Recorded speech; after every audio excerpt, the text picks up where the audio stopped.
اسلام کفر کو برداشت کرتا ہے، کافر کو بھی برداشت کر سکتا ہے، لیکن اسلام کفر کی حکومت کو برداشت نہیں کر سکتا۔ یہ اسلام کی بنیادی تعلیمات میں سے ہے۔ اسلام یہ نہیں کہتا کہ کافر کو ختم کر دو، اسلام یہ کہتا ہے کہ کافر کی حکومت نہیں ہونی چاہیے۔ ہمارے اسلام میں جہاد ایک اہم فریضہ ہے۔ اللہ تبارک و تعالی نے اس کے بہت سارے مقامات پر اس کا حکم دیا ہے۔ تو جہاد کا بھی جو اسلام میں مقصد ہے وہ کافر کا خاتمہ نہیں ہے، وہ کفر کی حکومت کا خاتمہ ہے کہ کفر حکومت نہ کرے تمہارے اوپر۔ اسی وجہ سے اللہ تعالیٰ فرماتا ہے وَقَاتِلُوهُمْ حَتَّى لَا تَكُونَ فِتْنَةٌ، فرمایا ان سے جہاد کرو، ان سے قتال کرو، یہاں تک کہ ان کا فتنہ ختم ہو جائے۔ ان کا فتنہ کیا ہے؟ وہ ان کی حکومت ہے، کیونکہ کافر جب حکومت میں ہے تو وہ لازماً نقصان پہنچاتا ہے۔ بزرگ فرماتے ہیں کافر جب حکومت کر رہا ہوگا تو اس کی مثال ایسے ہے جیسے کہ زہریلا سانپ ہوتا ہے، جس سانپ کے دانت ہو اس کی مثال ویسے ہے۔ ہاں، جب اس کے دانت نکال دیے جائیں، اب سانپ ہے تو صحیح، لیکن جب دانت نکال دیں گے آپ، اب اس کی حیثیت کیا ہے کہ ایک بچے کے گلے میں بھی ڈال دیں کوئی نقصان نہیں دے گا، زمین پر بھی پھر رہا ہے، ادھر ادھر چیونٹیاں چل رہی ہیں تب بھی کوئی نقصان نہیں دے گا۔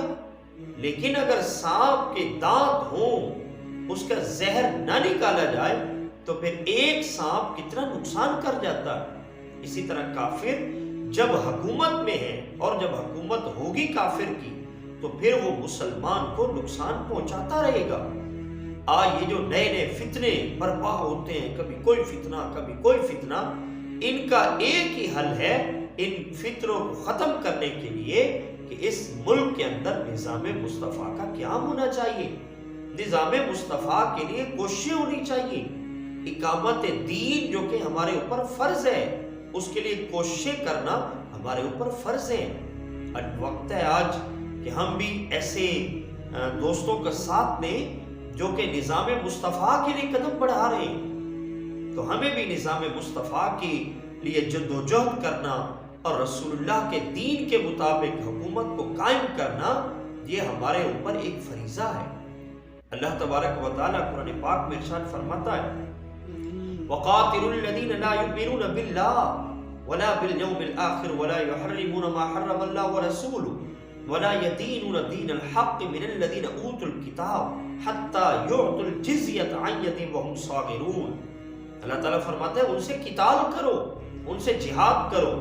کن سے؟ جو اللہ پر ایمان نہیں رکھتے، آخرت کے دن کو نہیں مانتے، آخرت کے دن کا انکار کرتے ہیں، ان لوگوں سے فرمایا جہاد کرو۔ وَلَا يَدِينُونَ دِينَ الْحَقِّ، اور جو دین حق کی پیروی نہیں کرتے۔ وہ کون لوگ ہیں؟ اوتوا الکتاب، جنہیں کتاب دی گئی، وہ یہود و نصارہ ہوں یا کوئی جنہیں کتاب دی گئی، اپنے آپ کو اہل کتاب کہتے ہیں، قرآن کہتے ہیں ان سے قتال کرو۔ کب تک قتال کرو؟ حتیٰ یعطوا الجزیۃ، حتیٰ کہ یہ جزیہ ادا کرے۔ اسلام یہ چاہتا ہے کہ کافر کو رہنے کا حق تو ہے، جینے کا حق تو ہے، مگر کب؟ جب وہ مسلمانوں کے ماتحت ہو کر رہے گا، اپنا جزیہ ادا کرے گا۔ جزیہ کیا ہے؟ کہ اپنا کچھ پیسے دے گا اسلامی حکومت کو، وہ اسلامی حکومت اس کی جان کی حفاظت کرے گی، اس کے مال کی حفاظت کرے گی۔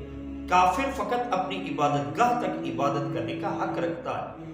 تو میرے بھائیوں، ہمیں جو دین ملا ہے الحمدللہ، اس دین کی یہ بھی بنیادی تعلیمات ہیں کہ ہمیں نظام مصطفیٰ کے لیے، نظام اسلام کے لیے، نظام خداوندی کے لیے، اس دنیا، اس زمین پر اللہ کے نظام کو بحال کرنے کے لیے، رسول اللہ جو نظام لے کر آئے اس کی بحالی کے لیے ہمیں ہر وقت کوشش کرنی چاہیے۔ اللہ تعالی ہمیں عمل کی توفیق عطا فرمائے، آمین بجاہ النبی۔